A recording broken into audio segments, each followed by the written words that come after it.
Excellent. Thank you very much, everyone, for participating. So we're having a panel discussion on the patient-doctor interaction and how doctors and parents can talk to each other about prenatal testing. And I think it follows on well from some of the things that, John, you just said in your talk. Isn't it a difficult situation where...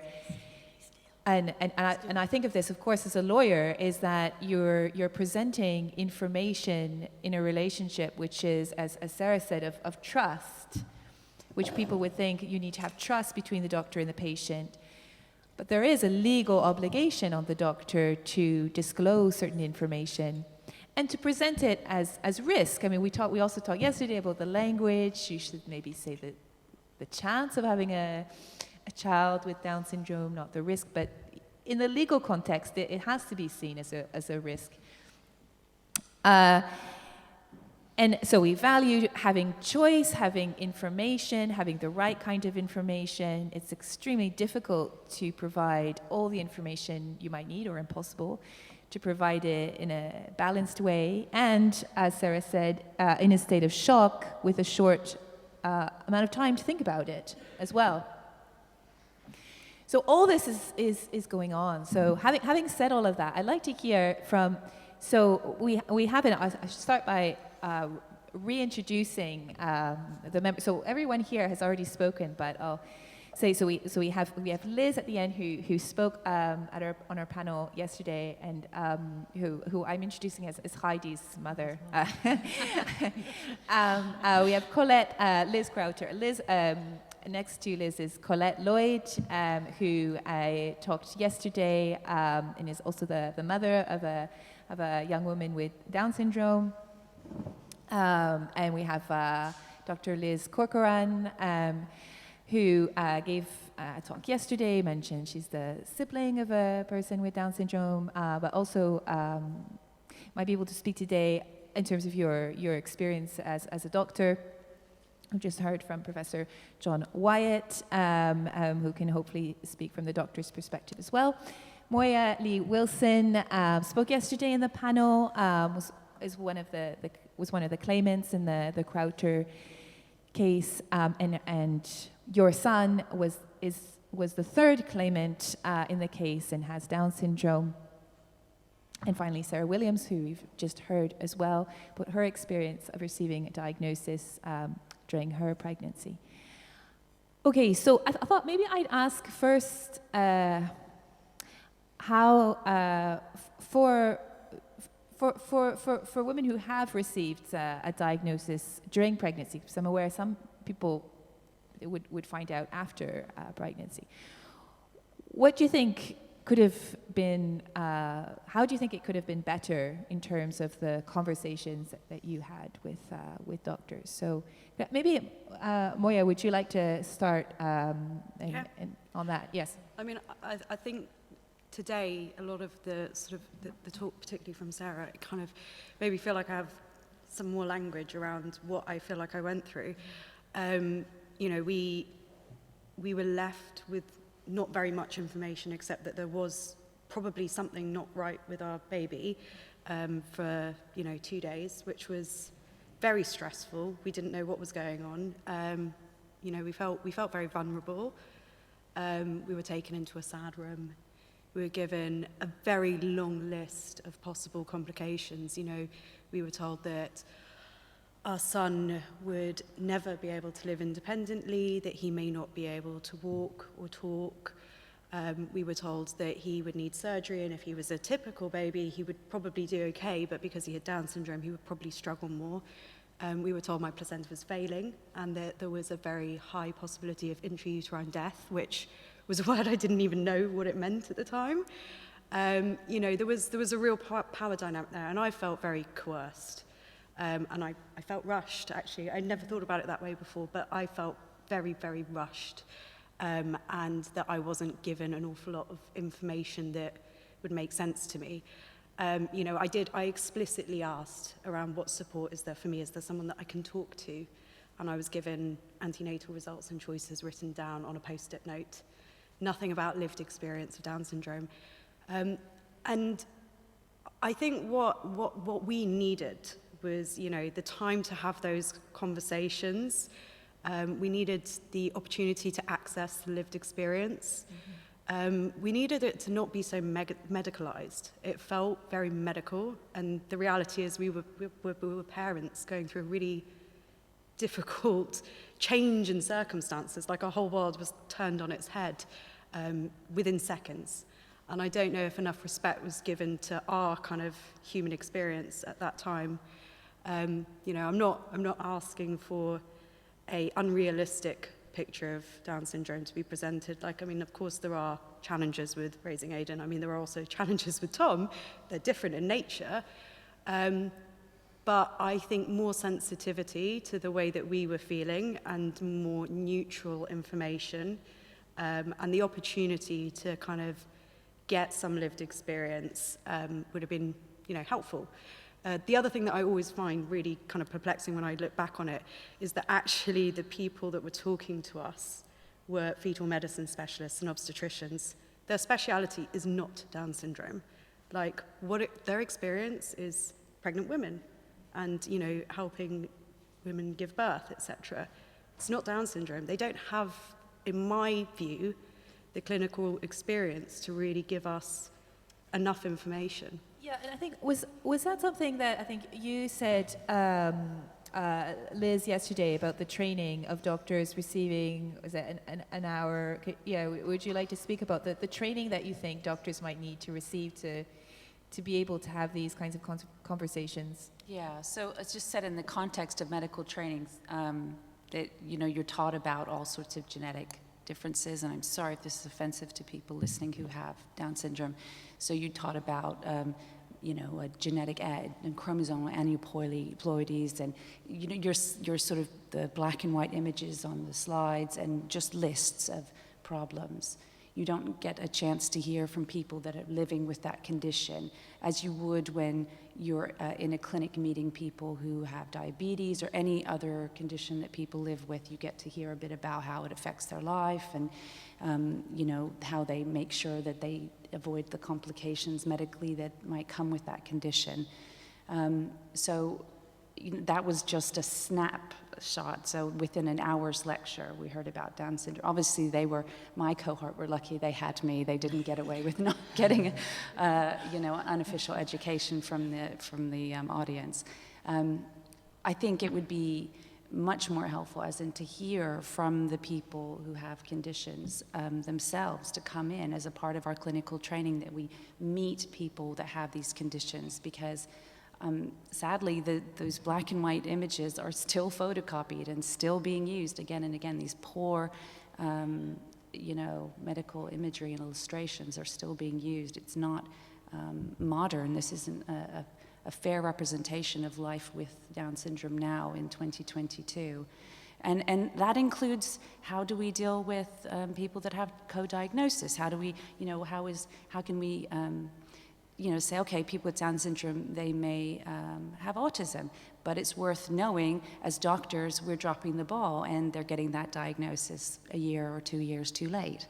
So, you know, they're not getting the intervention they could. So we're understanding the context of those that have Down syndrome, that have particularly challenging problems in their medical and developmental lives, so that we understand, okay, where are we failing as a profession, you know, that particular cohort of people, and then getting a chance to hear from people with Down syndrome, how can we serve you better as a medical community. I think junior doctors, as well as learning about conditions, need to understand the weight of responsibility on them to carry forward our profession, to continue to improve where we're going as a profession. Can I just add, yeah, I think it is outrageous that, I mean, as been said, what a fetal medicine specialist knows about Down syndrome is something they've read in a textbook, which is almost certainly years out of date. They have absolutely no understanding or knowledge of what the life of somebody with Down syndrome, or with any of the other abnormalities that they might diagnose, and yet they are the primary people who are conveying the information. And that just doesn't make any sense at all. I mean, there are clinicians who have mean, developmental pediatricians will have a lot of expertise of caring for children with the condition. So it's not as though there aren't specialists out there who could give a much more balanced and realistic understanding of what the life is like with these different conditions. But again, I think for reasons of partly efficiency, that we're trying to maximize throughput through, a large number of people are being screened and so on. And again, partly, interestingly, about this double think about sensitivity. We don't want to be insensitive, and so it's much easier to just give people a straight choice and say, well, if you want to get information, of course it's possible, but most people don't. I think information is so difficult, though, isn't it? Because you can improve the quality of information, and there are so many ways that you could that have been suggested, maybe hearing from other medical professionals, or, Máire, you mentioned meeting people with Down syndrome and their families and having access to that.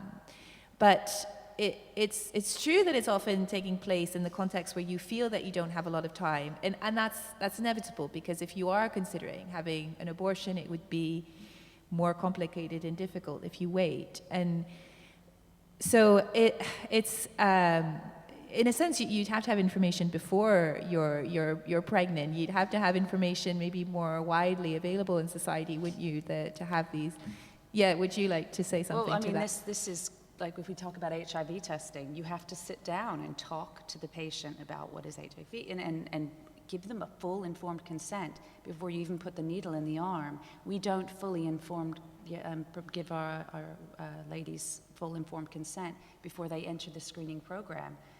Sit down and say, right, you're about to possibly face the ethical dilemma you never even... No, it's just, here's your leaflet, go in there and have your blood taken, and you're on a conveyor belt. You didn't even know that you might not have wanted to join. Yeah. I think I'd almost go back as well, before education of medics. I think it's where it all starts, is school and inclusion in society. Because if you've gone to school with somebody who's got Down syndrome, you're going to know stuff about Down syndrome. If you've grown up with somebody with Down syndrome, I was saying my daughter, who doesn't have Down syndrome, said to me when she was 8, Mum, at a swimming lesson that her sister was at, Mum, that teacher needs to move Katie to the other side because she's not part of the lesson. At age 8, she knew that. And actually growing up in a society where we do have inclusion is so important for that level of education. And then even textbooks at GCSE level, everything has set doctors up for that expectation when they get to that actually, this is enough of a lecture. And saying it still goes on today. My daughter is 22, her friend is studying medicine, and she sent me some slides the other day, and they were shocking. And I wrote to the university, and I heard nothing back. And, it's like there's this complete brick wall. But also saying about what women want in terms of information, we've got to be really sensitive to that, because when a typically developing baby is born, you're pregnant, nobody sits you down and says, oh yeah, congratulations, but your child's got a 1 in 5 chance of developing cancer. They don't do that. Or they don't say, oh, well, by the time they're whatever age, they probably will develop Alzheimer's. With the way we're going today, we don't. It's what information does women want. I wanted to know, would my daughter drive? That was my question when she was born. And I think everybody's an individual, and it is that time and those conversations that enable us to give some level of information that a woman does want and does need. I think on the idea of what information a woman wants, I had quite an interesting screening journey, because I chose not to have the scan, the combined test with Tom and Aidan at 12 weeks. And there was no real discussion around what it was for, or I had no idea that it was more than just Down syndrome. I knew it was for Down syndrome, but not Edwards or Patau's. And it was kind of just brushed over and then swept under the carpet. And then when the possibility was raised that Aidan would probably have Down syndrome, we decided to have non-invasive prenatal testing. And again, we were kind of implied that this was diagnostic. But, you know, it was just interesting, you know, how suddenly this information became really important to me. And should I fall pregnant again, you know, I probably would choose to screen, but not for the reasons that many people might think. It's actually because I now know that actually if there was anything, you know, picked up like Down syndrome, you know, Aidan needed extra monitoring towards the end of the pregnancy. And so I think kind of the informed consent part is so important, because all of this was unclear to me. And it's only now that I'm kind of through the other side that I look back and I kind of question how things happened. But that's only because I've been through it. Liz, did you want to add something? Yeah, thinking about what John said about talking expert to expert. So my eldest son and his wife were told categorically we've got a far higher risk of having a child with Down syndrome because of your sister. And they're two very intelligent young people, and they'd done all their research and told the midwives and doctors that. And they, oh, no, you definitely have. You must have this test. They didn't. And it's just, if the doctors had respected their opinion. You know. And my other son is now, his wife's expecting a baby in May. Their first appointment, there was sort of, would you like screening? Would you like the blood test? Yes. And then the next time, it was much more, they made it feel like prenatal testing, NIPT, was sort of obligatory, thank you, rather than it just being their choice. I don't, this son wouldn't tell me enough details about it, but he hasn't said whether they've had pressure because of Heidi, but it just doesn't make any sense when there's there are no higher risks than anybody else. The best doctor I saw was a doctor who, with Heidi, he had about 3 medical students in the room, and she walks in her school uniform. It's, right, the first thing you need to notice is, look, she goes to a mainstream school. Most children with Down syndrome go to mainstream school now because it seemed to be beneficial. And no disrespect to those who choose special, that's their choice. But it was lovely, he just said it, and so that's what he was telling doctors to look for, rather than the crease in the hand and the sandal toe and slanted eyes.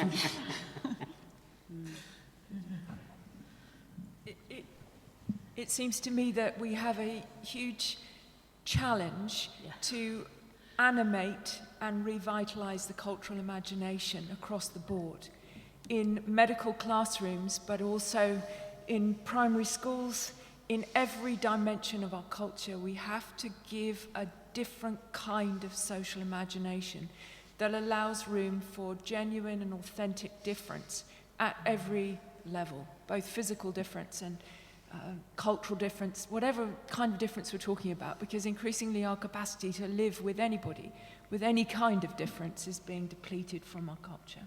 So I think that's something every single one of us has to be involved in our different ways.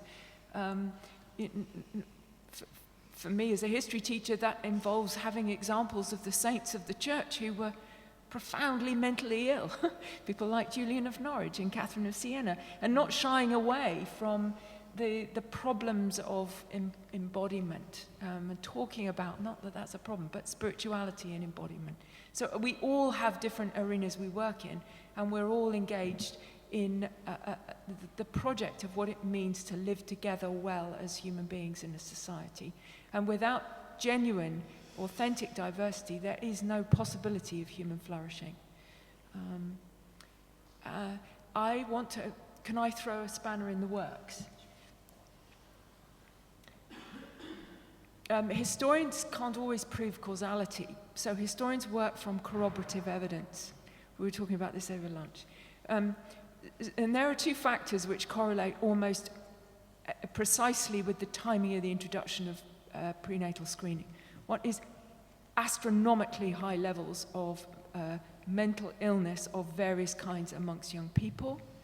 And the other is very complex issues around human sexuality. And the one thing that we've not talked about with prenatal testing is the issue of naming male and female in the womb. That is a historically unprecedented situation. And in a post-feminist society, we ought to have got past a certain kind of language. But we're not able to talk about how problematic it might be, not only to ask in the same scanning session, has this baby got a healthy body? Is this baby male or female based on the on the observation of external genitalia? Now, it seems to me that those conversations have an alliance with the trans community in our culture.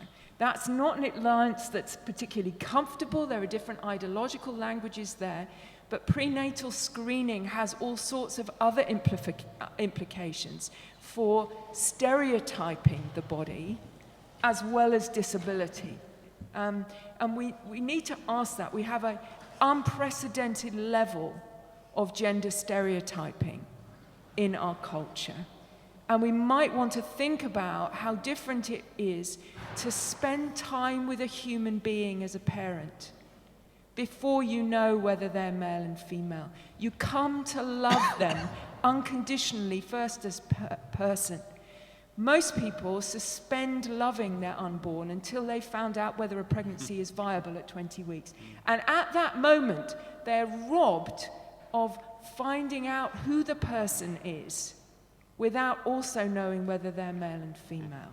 So in an unprecedented way, I would suggest, culturally, we are placing that lens into the way in which we welcome human beings into the world.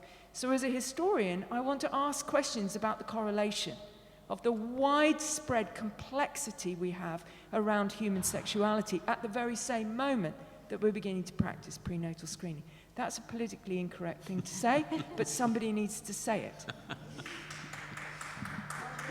But it does raise the issue of looking at certain characteristics, isn't it? That sometimes that's all you know. You know that there's been a condition suspected or diagnosed, and you know the sex, and that's it. Maybe you've seen an ultrasound and you have some vague idea of in black and white of, but that so you are making a judgment on the baby on such a small amount of information, whereas when you have your child, you would think of your child in a very different way, not a very reductionist way like that.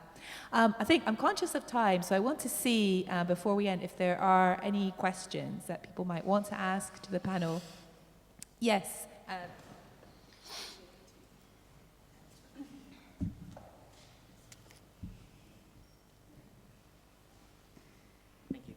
Hello, hi. I'm Emil again. I'm a junior doctor from the Philippines studying public health in Glasgow.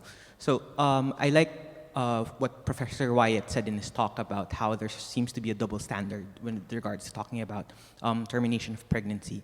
On the one hand, in medicine, we have this move towards more shared decision-making, veering away from paternalism, talking about autonomy, etc. But on the other hand, you have, as Sarah and Máire have experienced, that sort of discrimination and even harassment, coercion with regards to prenatal testing and screening. In my understanding, in the US, the abortion laws and debates are largely rooted in Roe v. Wade, which talks about the right to privacy. I'm curious if that's the same situation with regards to English law and culture, even if that's the same conversation going on with regards to privacy. And pushing it a bit further, I think going to the title of this conference about the ethical society, I'm curious what the panelists think about drawing that line between private and public concerns.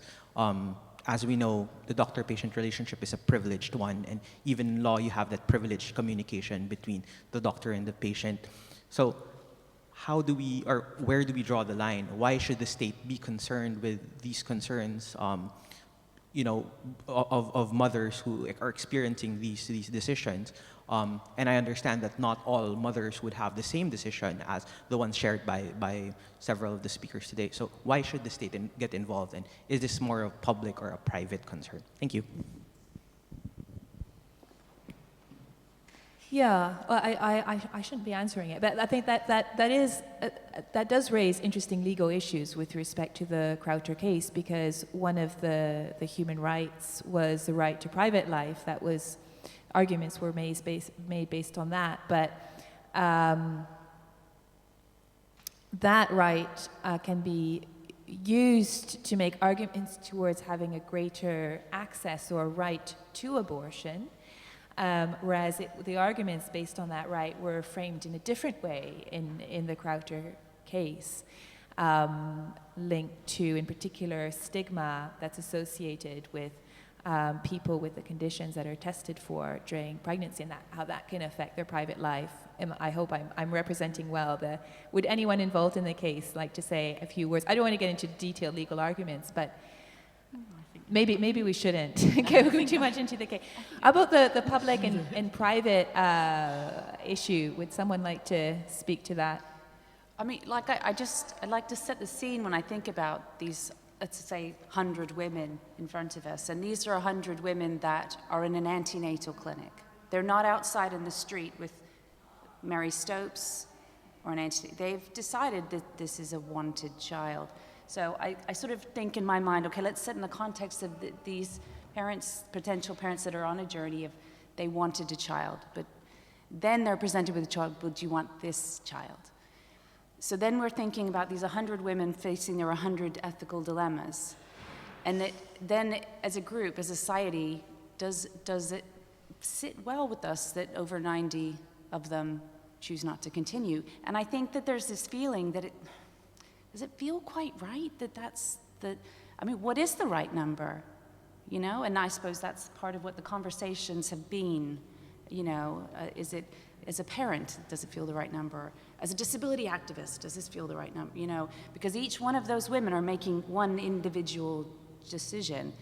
And I think that's what we're all trying to grapple with. Should there be 0? Should there be 100? You know, and I think that's what we've all got to decide how we feel as a society. Because, I mean, if these people knew that that child would get high, top quality education, medical care, and social care, what would that number be if you knew? You know, and it's just, I don't know, and that's what each one of us has to take home. And I think it's important that although we talk about it as a private decision because it's the woman that's making the decision, we have to remember that they're making that decision and there are ripple effects for the rest of society. And so although it's private, it's not an island. They're not, no one's an island. You know that? We are making a decision which is effective. They are making decisions, collective, one at a time, but the larger effect of their individual decisions is the makeup of our society, is attitudes towards people in our society with disability, and is, education and all of that. So I think it is a public issue as well as the personal issue. And I think it's very tricky, but they are not, although we are framing it, or it has been framed, in order, to some point, I sometimes feel for the government to go, oh, that's just too hard a decision for us to make. We can't go there. It kind of absolves them of responsibility in a way, and places all the burden of that decision onto the woman. Sorry, I forgot my train of thought, but yes, I think it is a public thing as well. I think as well, like, just to jump in, it's also important to make the case that, you know, the case is technically about the Abortion Act, but it's simply on Section 11D. It's the only part of the Abortion Act which calls out the characteristics of the fetus. There's no reference to the mother at all, and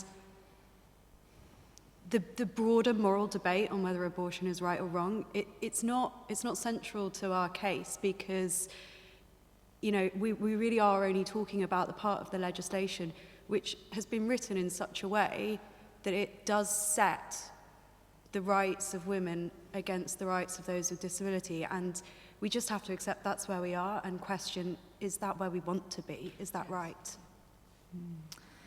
I think we're going to have to wrap it up now, but I'm glad we've ended on this, because I think it ties in to the theme of the conference on the ethical society, that we focus so much, don't we, on the decision of the woman. And we've said a lot about this now. We have to think as well about the broader picture. What is the state doing, in part through this case? What's the state doing? What's society doing? And what are the responsibilities of society? What would an ethical society do? So I'm glad we're able to end on this theme. And thank you very much for all the participants on the panel. It was a great conversation.